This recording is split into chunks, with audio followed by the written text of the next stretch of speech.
I was screaming in a hospital hallway, bringing my baby into this world completely alone, while my husband was in bed with another woman. But the stranger who held my hand that night, he became the love of my life. And what happened next will make you believe in second chances. But before I tell you how a billionaire caught me when I fell and changed everything, let me take you back to the moment my perfect life shattered into a million pieces. If you've ever felt thrown away by someone who promised forever, this story is for you. You're going to want to hear every single word because by the end, you'll understand why the worst night of my life became my greatest blessing. Welcome to Reality Stories Hub. While you are here, please hit the subscribe button and comment your view on the story and where you're watching from. You know, sometimes we build our entire lives on what we think is solid ground, only to discover we've been standing on sand the whole time. That's what happened to me. My name is Rachel, and I need to tell you about the night that destroyed me and saved me all at once. Let me paint you a picture of what my life looked like 6 years ago. I was living in Seattle with my husband, James. We'd been together since our college days, you know, that young love that feels like it's going to last forever. We had this beautiful 5-year-old daughter named Lily. She had these big hazel eyes that would just melt your heart, and a laugh that could light up the darkest room. I was pregnant with our second baby, another little girl we planned to name Sophie. From the outside looking in, we were living the dream. I was working as an elementary school teacher, teaching second graders their ABCs and watching their faces light up when they finally understood something new. But my pregnancy was complicated, high risk they called it, so I'd taken time off to rest and prepare for our new arrival. James had just gotten a big promotion at his job. He worked for this massive real estate development company, and they'd made him senior director of acquisitions. More money, more responsibility, more everything.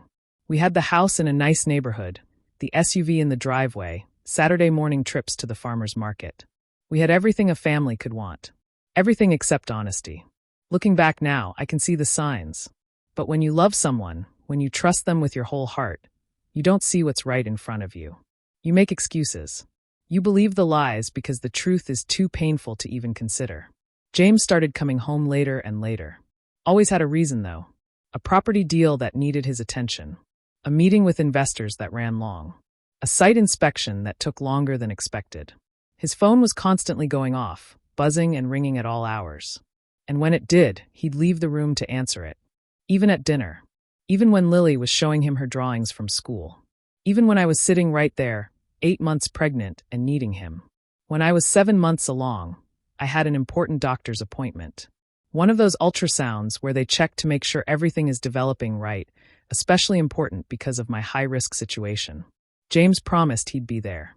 He knew how nervous I was, how much I needed him there holding my hand. But he didn't show up. Called me 30 minutes after the appointment started. Said there was an emergency with a property acquisition. I sat there alone, watching our baby on that screen, trying not to cry. A month later, Lily had her very first dance recital. She'd been practicing for weeks, so excited to wear her little ballet outfit and show Daddy her pirouettes. She kept asking me all day if Daddy was coming. I kept saying yes, of course he is. He wouldn't miss this for the world. But when the curtain went up and those little girls started dancing, James's seat next to me was empty. He texted me during the performance. Work emergency. Can't make it. Tell Lily I'm sorry. I wanted so badly to believe him. I needed to believe him.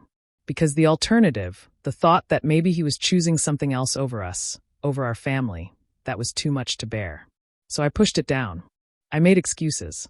I told myself that his job was demanding, that we needed the money, that he was working hard for our future.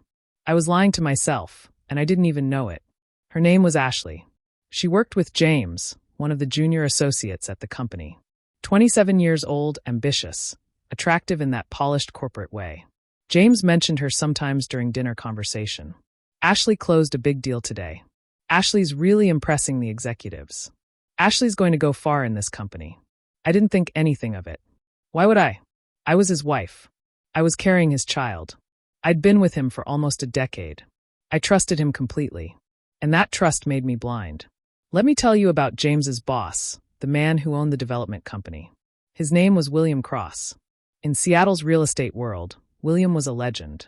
The man had built an empire from nothing, turned himself into one of the wealthiest property developers on the West Coast by the time he was 40. He wore expensive suits, drove cars that cost more than most people's houses, and had this quiet power about him that made everyone pay attention when he walked into a room. I'd only met William twice, both times at company holiday parties. He was polite, asked how I was doing, complimented Lily when James brought her along. But he was distant too, like he kept a wall between himself and everyone else. James talked about him all the time though, about how demanding he was, how nothing escaped his notice, how brilliant his business mind was. I used to tease James about how much he seemed to want William's approval, like a kid trying to impress a strict father. But I had no idea that William Cross was about to become the most important person in my life. I had no idea that the worst night of my existence was just around the corner, waiting for me like a storm I couldn't see coming. I was 9 months pregnant, tired, trusting, and completely unprepared for what was about to happen. Sometimes I think about that version of me, the Rachel who still believed in her marriage, who still thought love was enough. And I feel sorry for her, because she had no idea how much pain was coming. But she also had no idea how much hope was waiting on the other side. It was a Thursday evening in late September. I remember because Lily had just started kindergarten, and Thursdays were her library days. She came home so excited about the books she'd checked out, and we read them together before bed. After I tucked her in, kissed her goodnight, and turned on her little night light, I went downstairs to relax. James still wasn't home, but that wasn't unusual anymore. I'd gotten used to eating dinner alone, watching TV alone, going to bed alone. I was watching some cooking show when I felt it. The first contraction. It wasn't supposed to happen yet. I still had almost 3 weeks until my due date. But then I felt wetness, looked down, and realized my water had broken right there on our couch.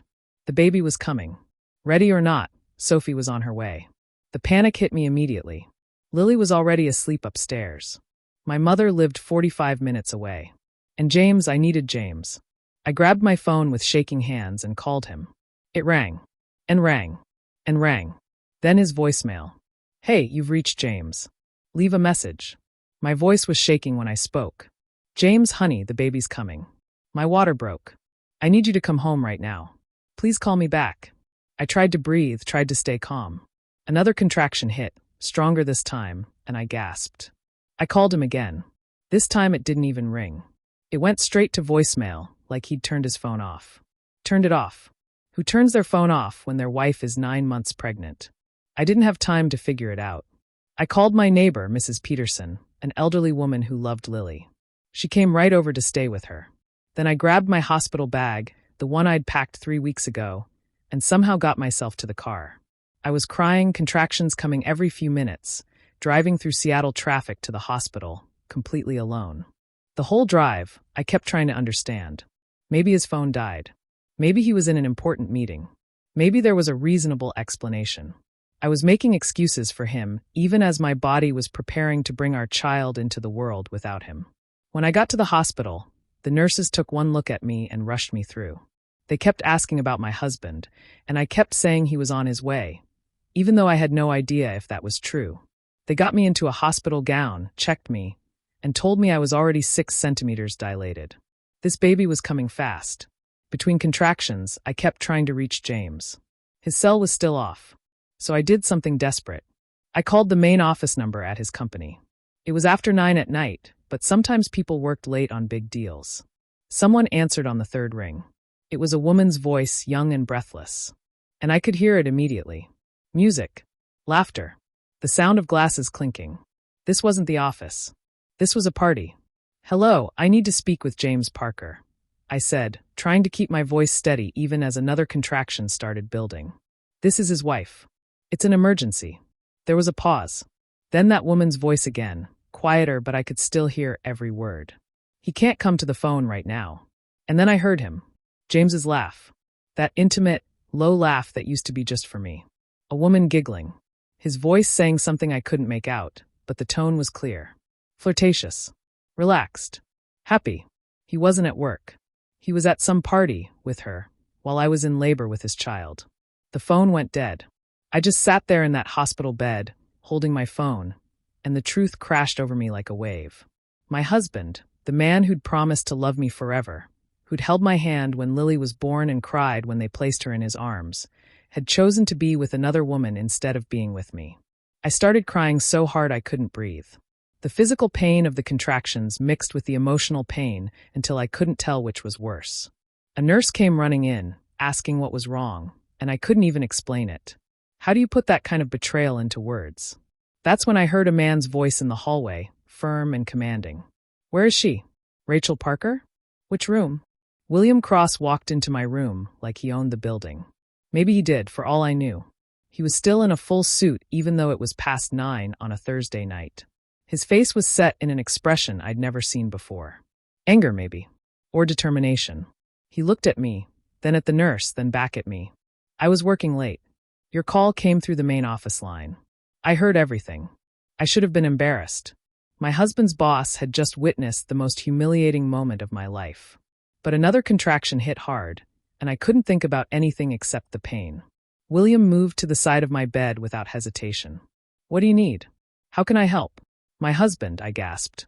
Your husband isn't here, William said, and his voice had gone ice cold. But I am. If you'll allow it, I'd like to stay. I didn't have the energy to argue.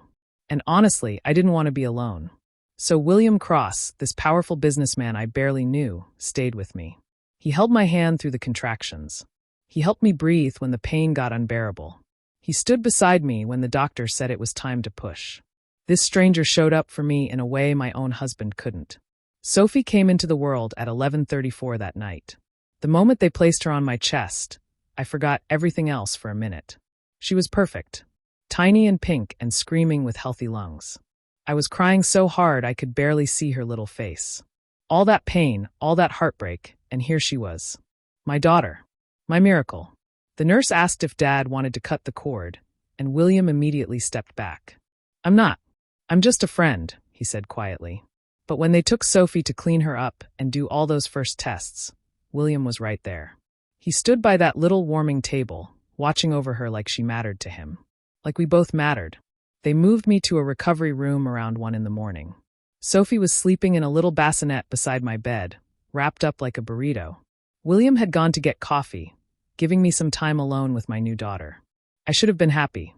I should have been filled with joy. Instead, I just felt empty and broken. James finally showed up at 4 a.m. For hours after his daughter was born. He walked into that room, and I could smell it immediately. Perfume. Not mine. His shirt was wrinkled, his tie was gone, and his eyes were bloodshot. He tried to hug me, and I pulled away so fast he actually stumbled. Where were you? My voice sounded dead, flat, nothing like me. Baby, I'm so sorry. My phone died and I didn't realize. Don't.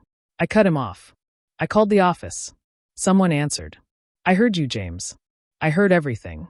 The color drained from his face. He just stood there, opening and closing his mouth, no words coming out. That's when William came back with 2 coffees. The look on James's face when he saw his boss in my hospital room was almost worth the pain. Almost. Mr. Cross, James stammered. I didn't know you were. You were here? You didn't know a lot of things, William said quietly. He handed me a coffee, completely ignoring James. Cream and 2 sugars, right? I nodded, amazed that he remembered from some company party 2 years ago where we'd stood in line at the coffee station.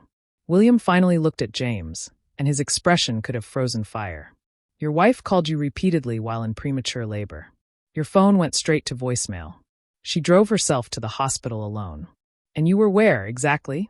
James opened his mouth, but nothing came out. William continued, his voice getting colder with every word. I've been in business for 20 years, James. I've seen people lie, cheat, and steal. I've seen corporate betrayal and partnership fraud.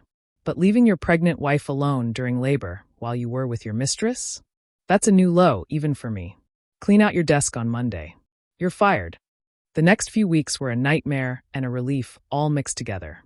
James confessed everything, trying to make it sound like an accident, like he just fell out of love without meaning to. He'd been seeing Ashley for almost a year. A whole year of lies while I was pregnant, taking care of Lily, believing in our marriage, planning our future. He wanted a divorce. Said Ashley understood him better. That they connected on a level he and I never had. I felt like someone had reached into my chest and torn my heart out. But you know what? Part of me felt free, too. The man I'd loved was already gone. I'd just been too scared to admit it. William showed up the next day with flowers for me and a stuffed elephant for Sophie. He sat down in my living room, Lily coloring quietly on the floor, and made me an offer that seemed impossible. "I want to help you," he said. "My legal team will handle your divorce. No cost to you. And I'd like to offer you a position at my company. Head of Community Relations. You'd work with neighborhoods where we're developing properties, make sure we're being good neighbors, address concerns. It's remote work, flexible hours, and the pay is 3 times what you made teaching." I stared at him. "Why? Why would you do this for me?" "Because no one should go through what you went through," he said simply. "And because I believe in showing up for people. Let me help." I was suspicious at first. In my experience, men didn't help without wanting something in return. But William was different. He kept his distance, respected my boundaries. His lawyers absolutely destroyed James in court. James tried to fight for custody, tried to reduce his child support. And get this, Ashley was pregnant too. The audacity of that man. But William's legal team was ruthless. I got full custody of both girls, the house, and substantial child support. James lost his job, his reputation, and eventually Ashley too, when she realized being with him meant dealing with all his responsibilities. I started working at Cross Development, and William became my mentor. He taught me the real estate business, introduced me to important people, helped me find my confidence again. Our friendship grew slowly, carefully. He was gentle with Lily, who took to him immediately. He brought Sophie thoughtful gifts. He showed up to Lily's school events. He never pushed, never demanded anything. He was just there, steady and solid. And somewhere between the coffee meetings and the business dinners, between the Sunday mornings when he'd bring bagels for all of us, and the evenings when he'd help Lily with her homework, I fell in love. Real love. Not the desperate, anxious love I'd had with James. This was peaceful. Safe. William made me laugh again. He made me believe I deserved someone who showed up. And one night, after the girls were asleep, he told me he'd been in love with me since that night in the hospital. "I saw your strength that night," William said to me. "We were sitting on my back porch, the Seattle rain falling softly around us, the girls asleep upstairs. I saw you bringing life into this world even when your own world was falling apart. And I knew right then that I wanted to be the kind of man who deserved you." I didn't know what to say. For months, I'd been feeling something growing between us, but I'd been too scared to name it. Too scared to trust again. Too scared to believe that maybe, just maybe, good men still existed. "I'm not asking for anything," William continued. "I just needed you to know. You deserve to know that someone sees you, really sees you, and thinks you're extraordinary." I reached over and took his hand. "I see you too," I said quietly. "And I think I've been falling in love with you for a while now." The smile that crossed his face was like watching the sun come out after a storm. Of course, James lost his mind when he found out. It was about 3 months after William and I started officially dating. James showed up at one of Lily's soccer games and caused a scene. Right there in front of all the other parents and kids, he started yelling at me. "You left me for my boss," he shouted. "You were probably cheating with him the whole time." The other parents were staring. Lily looked terrified. I stood up, walked right up to James, and kept my voice calm and clear. "No, James. You left me in a hospital hallway while I was in labor. You chose another woman over your family. William just showed up. That's the difference." He showed up. William had been sitting quietly in the bleachers, but now he came down and stood beside me. Not in front of me, not protecting me like I was helpless, but beside me. Equal. Partner. "James," William said quietly, "I think it's time for you to leave. If you'd like to discuss custody arrangements, you can speak with Rachel's attorney. But right now, you're upsetting your daughter, and that's not acceptable." James looked at William, then at me, then at Lily, who was crying now. For a moment, something like shame crossed his face. Then he turned and walked away. James threatened legal action after that. Said he'd fight for custody, that he'd prove I was an unfit mother, that he'd make my life hell. William simply said, "Try me. I have unlimited resources and the best lawyers in the state." "You have what, exactly?" James backed down. He started paying his child support on time, probably because he was terrified of William's lawyers. He sees the girls every other weekend now, and honestly, that's enough. Lily's old enough to understand what happened, at least in kid terms. She knows her dad made bad choices. She also knows that William chose to love us. Sophie doesn't remember James from when she was a baby. The first man she really knew was William. Ashley left James about a year after their son was born. Last I heard, James was living in a small apartment in Tacoma, working middle management at some regional development company. I don't hate him anymore. I almost feel sorry for him. He had everything and threw it away for something that looked exciting but turned out to be empty. Meanwhile, my life had become more than I'd ever dreamed possible. I was running an entire division at Cross Development, overseeing community relations for projects across 3 states. I was making more money than I'd ever thought possible. But more than that, I was happy. Really, truly happy. William proposed to me 2 years after we met, right there in the hospital hallway where everything changed. He got special permission from the hospital administrator, probably pulled some strings with a donation or something. He brought me there on a Thursday evening, said he needed to show me something. When we got to that hallway, it was decorated with candles and flowers. And William got down on one knee right there on that tile floor. "This is where I found you," he said. "Where I found us. Where my real life started. Rachel, you are the strongest, most beautiful person I've ever known. You've taught me what real love looks like, what real partnership means. I want to spend the rest of my life showing up for you the way you deserve. Will you marry me?" I was crying so hard I could barely see him. "Yes," I said. "Yes, yes, yes." We got married 6 months later in a small ceremony at a beautiful venue overlooking Puget Sound. Lily was 8 by then and Sophie was 3. They were our flower girls, walking down the aisle in matching dresses, throwing petals everywhere. Lily took her job very seriously. Sophie mostly just wanted to eat the flowers. When William and I said our vows, I promised to show up for him the way he'd shown up for me. To be his partner, his equal, his safe place. He promised to love not just me, but my girls, to be the father they deserved. There wasn't a dry eye in the place. Our honeymoon was a family affair. We took the girls to Hawaii, spent 2 weeks building sandcastles and swimming in the ocean and eating way too much ice cream. One evening, after the girls were asleep in the hotel room, William and I sat on the beach watching the sunset. "Do you ever think about that night?" he asked me. "The hospital? Yeah, I thought about it. Sometimes. It was the worst night of my life. But it was also the beginning of the best part of my life. Does that make sense?" He squeezed my hand. "Perfect sense. That was 3 years ago. Today, I'm sitting here telling you this story, and I still can't quite believe how much my life has changed. How much I've changed. I'm 35 now. I run my own division at Cross Development, managing a team of 12 people.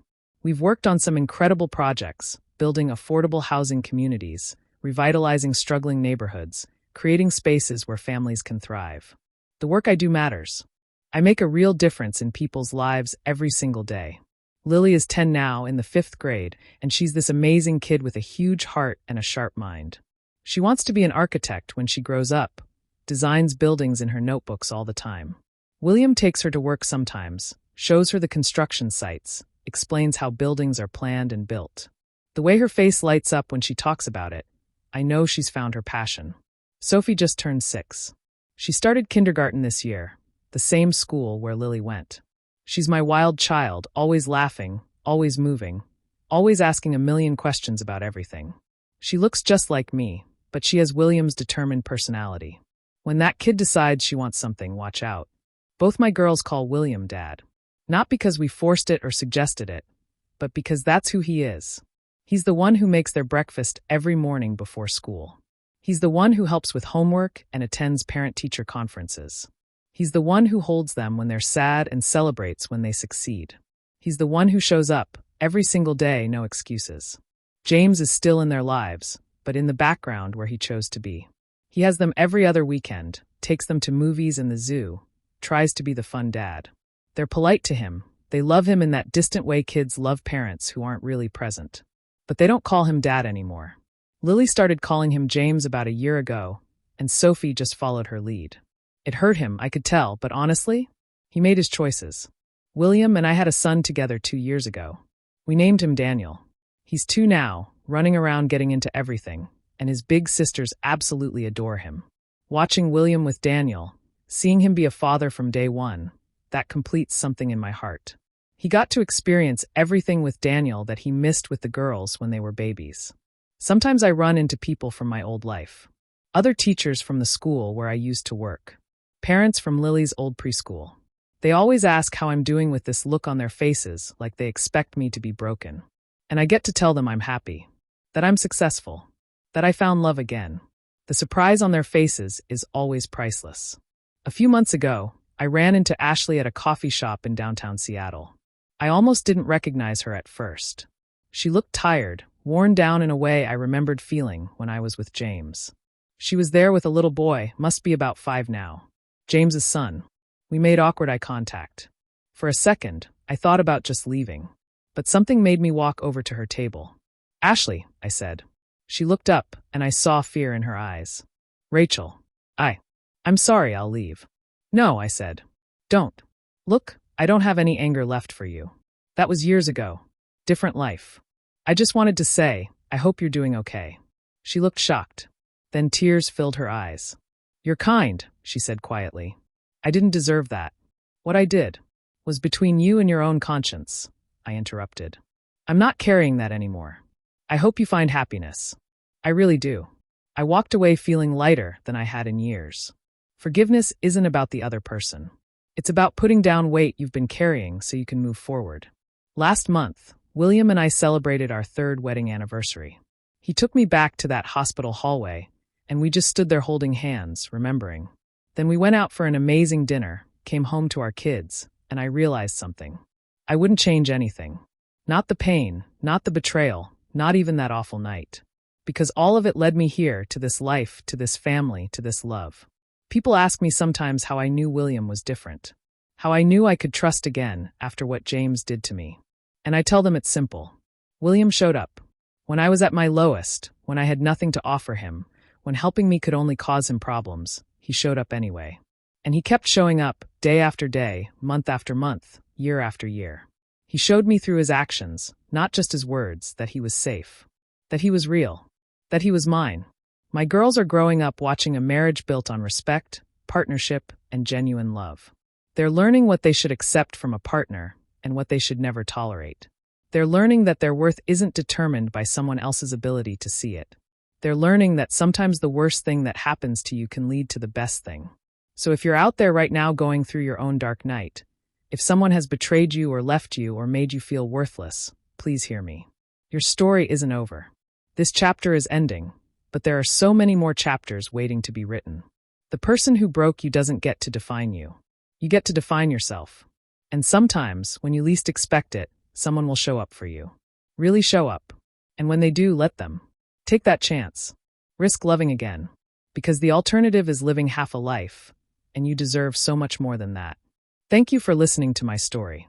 If it helped you in any way, if it gave you hope, share it with someone who needs to hear it. Leave a comment and tell me about a time someone showed up for you when you needed them most.